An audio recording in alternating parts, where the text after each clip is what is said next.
Hello my dear students, welcome back to my channel. তোমরা দেখছো বিশ্বাস টিউটোরিয়াল ইউটিউব চ্যানেল। আর এখনকার গুরুত্বপূর্ণ ক্লাসে আমি আলোচনা করতে চলেছি ভারতের ভাষা পরিবার ও বাংলা ভাষা থেকে ষষ্ঠ পর্বের আলোচনা।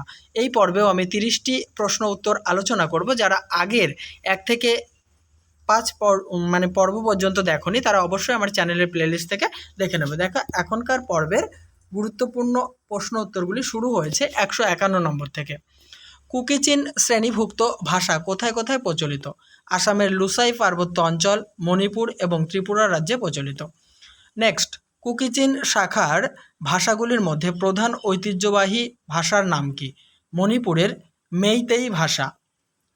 পরের প্রশ্ন 153, কুকিচিন শাখার অন্যান্য ভাষাগুলির নাম উল্লেখ করো। লুসাই বা মিজো এবং কুকি ভাষা। নেক্সট, বর্মী ভাষা শাখার ভাষা কোন দেশে প্রচলিত? বর্মী ভাষা সাধারণত ব্রহ্মদেশে প্রচলিত। 155, বর্মী ভাষা শাখার দুটি ভাষার নাম উল্লেখ করো। মোগ এবং মৃ ভাষা। মোগ এবং মৃ ভাষা কোন অঞ্চলে প্রচলিত? বাংলাদেশের চট্টগ্রামের পার্বত্য অঞ্চলে প্রচলিত। 157, তাইচিনা বর্গের সামীয় শাখার অন্তর্গত একটি ভাষার নাম উল্লেখ করো। খামতি। পরের প্রশ্ন, খামতি ভাষা কোন কোন অঞ্চলে প্রচলিত? উত্তর পূর্ব আসাম ও অরুণাচল প্রদেশের প্রান্তীয় অঞ্চলে প্রচলিত। নেক্সট, খ্রিস্টীয় কত শতক পর্যন্ত আহোম ভাষা আসামে প্রচলিত ছিল? খ্রিস্টীয় 1300 থেকে 1800 শতক পর্যন্ত, অর্থাৎ খ্রিস্টীয় 1300 থেকে 1800 শতক পর্যন্ত প্রচলিত ছিল। 160, কোন ভাষা থেকে আসাম শব্দটির উৎপত্তি হয়েছে? আহোম ভাষা থেকে। লুঙ্গি শব্দটি কোন ভাষা থেকে এসেছে? বর্মী ভাষা থেকে এসেছে। চা কোন ভাষা থেকে এসেছে? চীনা ভাষা থেকে এসেছে। 163 নম্বর, ইন্দো ইউরোপীয় ভাষা গোষ্ঠীর যে শাখাটি ভারতে প্রবেশ করে সেই শাখার নাম কি? ভারতীয় আর্য। নেক্সট, খ্রিস্টের জন্মের কত বছর আগে ভারতীয় আর্য শাখাটি এদেশে প্রবেশ করে? প্রায় 1500 বছর আগে। নেক্সট, 165, ভারতীয় আর্য ভাষা কত বছর ধরে নানা রূপে ভারতের বিভিন্ন অংশ জুড়ে ছড়িয়ে আছে? 3000 বছরেরও বেশি সময় ধরে। পরের প্রশ্ন, 3000 বছরের ভারতীয় আর্য ভাষার ইতিহাসকে কয়টি যুগে ভাগ করা যায়? 3টি যুগে ভাগ করা যায়। দেখো, প্রথম ভাগটি হচ্ছে ভারতীয় আর্য, যাকে ইংরাজিতে বলা হয় ওল্ড ইন্দো আরিয়ান বা OIA। নেক্সট হচ্ছে মধ্য ভারতীয় আর্য, অর্থাৎ মিডল ইন্দো আরিয়ান মানে MIA। শেষ যে ভাগটি রয়েছে নব্য ভারতীয় আর্য, নিউ ইন্দো আরিয়ান বা NIA। 167, প্রাচীন ভারতীয় আর্য ভাষার প্রাচীনতম নমুনা কোথায় মেলে? ঋগ্বেদে মেলে। ঋগ্বেদ পরবর্তী 3টি বেদ এই প্রাচীন ভারতীয় আর্য ভাষার নিদর্শন।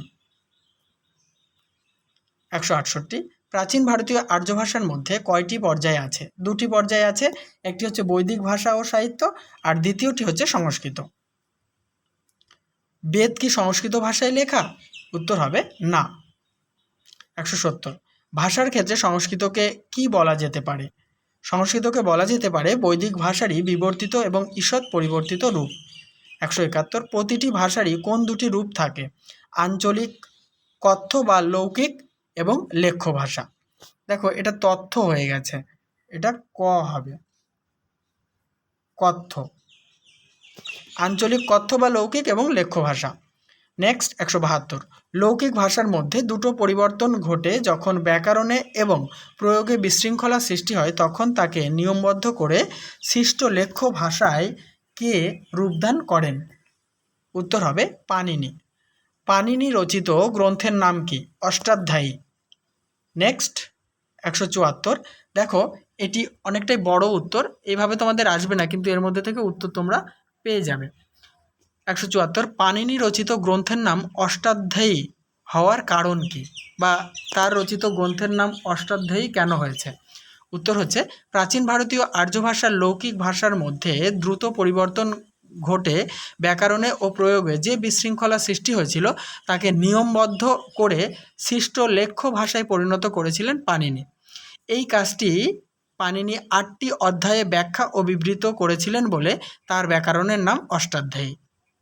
175।